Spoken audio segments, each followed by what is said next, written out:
Vous êtes perdu entre évaluation diagnostique, évaluation formative et évaluation sommative?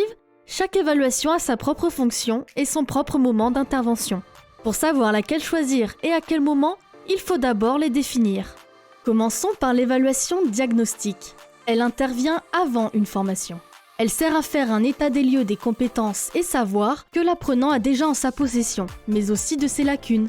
Cela permet au formateur de pouvoir différencier au mieux son enseignement en fonction des besoins de chacun.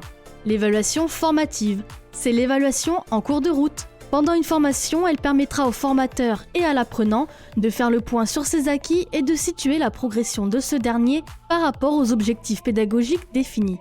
Il n'est pas forcément nécessaire de passer par un quiz écrit pour évaluer votre apprenant. Ce type d'évaluation passe aussi par l'observation, l'écoute ou encore des mises en pratique. Dernière évaluation, et pas des moindres, l'évaluation sommative. Elle intervient en fin de formation, c'est un peu le gros bilan final.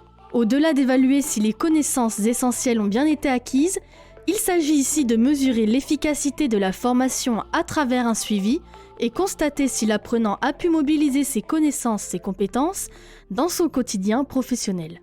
Voilà, vous savez désormais faire la différence entre évaluation diagnostique, formative et sommative.